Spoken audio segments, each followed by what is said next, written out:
Summer ಇಲ್ಯಾಕೆ ನಿಂತಿದ್ದೆ ಹೊರಗೆ ನೋಡ್ತಾರ? ಬಾ. ಇಲ್ಲ ನಾನು ಬರಲ್ಲ. ಬಾ ಅಂದರೆ ಬರಬೇಕು.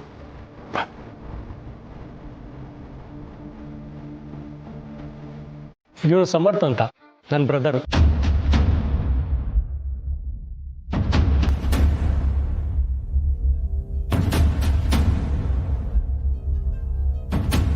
ಬ್ರದರ್ ಥರನೇ ನೋಡ್ಕೋತಾರೆ ಸರ್. ನನಗೆ ಮನೆ ಡ್ರೈವರು. ಸಂಬಳಕ್ಕೋಸ್ಕರ ಮನೇಲಿದ್ದರೂ ನನ್ನನ್ನು ಮನೆ ಮಗನ ಹಾಗೆ ನೋಡ್ಕೋತಾರೆ.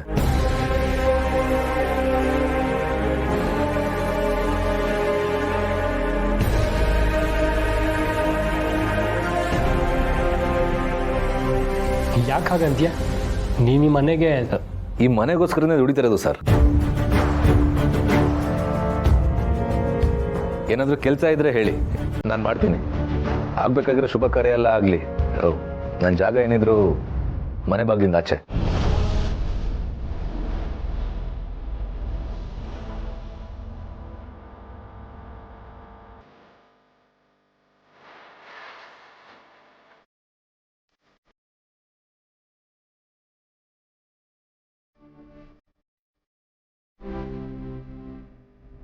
ಹುಡುಗ ಹೇಳೋದು ಸರಿಯಾಗೇ ಇದೆ. ಕೆಲಸದವ್ರಿಗೆ ನೀವು ತುಂಬ ಸಲಹೆ ಕೊಡ್ತೀರಾ.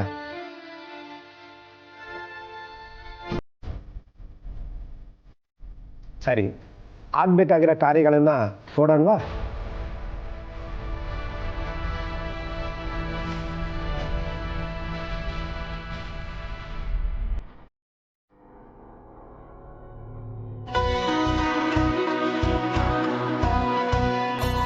ಎಲ್ರಿಗೂ ನಮಸ್ಕಾರ. ಪುರೋಹಿತ್ರೆ, ಶಾಸ್ತ್ರ ಶುರು ಮಾಡ್ಬೋದಲ್ವಾ? ಖಂಡಿತವಾಗ್ಲು. ಅಮ್ಮ ಗೋತ್ರ ಹೇಳಿ.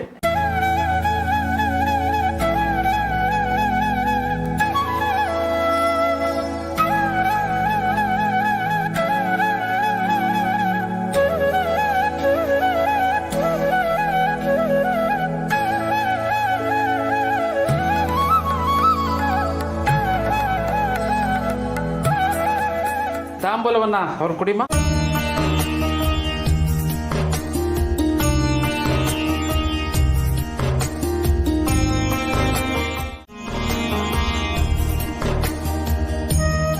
ಸ್ವಸ್ತಿರ್ಮಾನುಷೇಭ್ಯಃ ಊರ್ಧ್ವಂ ಜಿಗಾತು ವೇಷಜಂ ಶನ್ನೋ ಹಸ್ತದ್ವಿಪದೇಃ ಶಂ ಚತುಷ್ಪದೇ.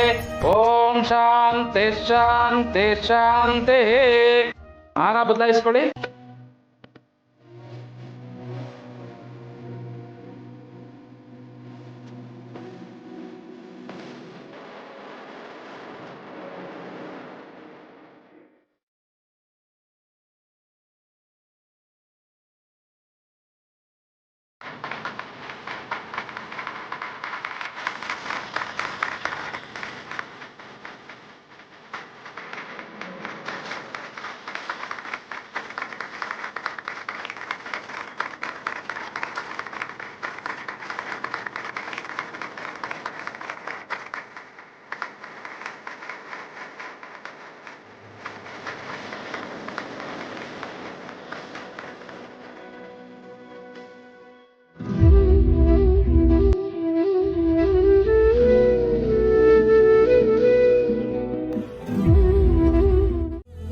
ನಿಜಾರಿ, ಸಮರ್ಥ ಅವ್ರಿಗೆ ಎಷ್ಟು ನೋವಾಗಿರುತ್ತೋ ಅಷ್ಟೇ ನೋವು ಅಮ್ಮನಿಗೂ ಆಗಿರುತ್ತೆ. ಆದರೆ ಸಮರ್ಥ ಅವರು ಅಪ್ಪ ಅಮ್ಮನ ಬಗ್ಗೆ ತಪ್ಪು ತಿಳ್ಕೊಂಡಿರ್ತಾರಲ್ವಾ? ಅದೇ ವಿಪರ್ಯಾಸ ಪೂರ್ಣೆ. ಆ ಸಂದರ್ಭ ನಮ್ಮೆಲ್ಲರೂ ಕಟ್ಟಾಗ್ಬಿಡ್ತು. ಇಲ್ಲ, ಇದು ಹೀಗೆ ಮುಂದುವರಿಬಾರ್ದು. ಸಮರ್ಥನ ಹೇಗಾದರೂ ಮಾಡಿ ನಮ್ಮ ಫ್ಯಾಮಿಲಿಯಲ್ಲೇ ಒಬ್ಬ ಅನ್ನೋ ಹಾಗೆ ಮಾಡ್ಕೋಬೇಕು. ಅವನ ಬಾಯಲ್ಲಿ ನಾವಿಬ್ಬರು ಅಣ್ಣ ಅತ್ತಿಗೆ ಅಂತ ಅನ್ಸ್ಕೋಬೇಕು. ಅಪ್ಪ ಅಮ್ಮ ಅಂತ ಅವನ ಬಾಯಿ ತುಂಬ ಕರೆಯೋ ಹಾಗಾಗಬೇಕು. ನಿಜ ರೀ, ಹಾಗೇನಾದರೂ ಆದರೆ ಅಮ್ಮ ತುಂಬ ಖುಷಿ ಪಡ್ತಾರೆ. ಸಮರ್ಥ ಅವ್ರಿಗೂ ಈ ಮನೇಲಿ ಗೌರವ ಸಿಗುತ್ತೆ, ಪ್ರೀತಿ ಸಿಗುತ್ತೆ. ಎಲ್ಲರೂ ಒಂದಾಗಿದ್ರೆ ಎಷ್ಟು ಚೆನ್ನಾಗಿರುತ್ತಲ್ವಾ? ಹಾಗಿದ್ರೆ ಆ ಕೆಲಸ ನಮ್ಮಿಂದನೇ ಶುರು ಆಗಲಿ ಪುಣ್ಯ. ಇನ್ಮೇಲೆ ಅಭಿ ಮಾತ್ರ ತಮ್ಮ ಅಲ್ಲ, ಸಮರ್ಥು ಈ ಮನೆ ಮಗನೇ ಅನ್ನೋ ರೀತಿ ನಾವೇ ಅವನ್ನ ನೋಡ್ಕೋಬೇಕು. ಸರಿ, ಹಾಗೆ ಮಾಡೋಣ. ಈ ಮನೆಯವ್ರ ಬಗ್ಗೆ ಅವ್ರ ಮನಸ್ಸಲ್ಲಿರೋ ಗೊಂದಲಗಳನ್ನ ದೂರ ಮಾಡಿ ಈ ಮನೆಯವ್ರ ಬಗ್ಗೆ ಪ್ರೀತಿ ಬರೋ ಹಾಗೆ ಮಾಡೋಣ. ಪ್ರಯತ್ನ ಪಡೋಣ ಪುಣ್ಯ. ಒಂದ್ ವೇಳೆ ಅವನಿಗೆ ನಮ್ಮ ಮೇಲೆ ಪ್ರೀತಿ ಬರ್ದೇ ಇದ್ರು ನಾವೇ ಅವನಿಗೆ ನಮ್ಮ ಪ್ರೀತಿ ಕೊಡೋಣ. ನೀವು ಬಾಸ್ ಆಗಿ ಆರ್ಡರ್ ಮಾಡಿ ಅವ್ರನ್ನ ಕೂರಿಸ್ಕೊಂಡಿರ್ಬೋದು, ಆದರೆ ನಾನು ಅವ್ರಿಗೆ ಮೇಡಮ್ ಅಲ್ವಲ್ಲ. ನಾನು ಯಾವತ್ತೂ ಅವ್ರಿಗೆ ಅತ್ತಿಗೆ ಅಂತಾನೆ ಅನ್ಕೊಂಡಿರೋದು. ಅದಕ್ಕೆ ಬಡಿಸಿ ಅಂತ ಹೇಳಿ ಬಡಿಸ್ದೆ.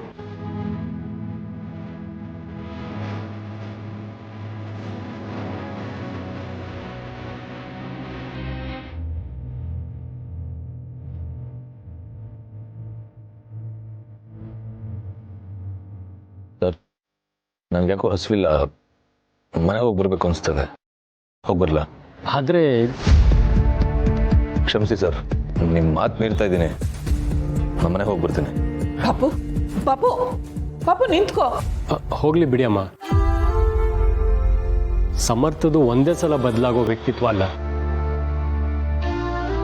ಇದ್ದಕ್ಕಿದ್ದ ಹಾಗೆ ನಮ್ಮನ್ನೆಲ್ಲ ಒಪ್ಕೊಳ್ಳೋಕ್ಕೆ ಅವನ ಮನ್ಸಿಗೂ ಆಗಲ್ಲ.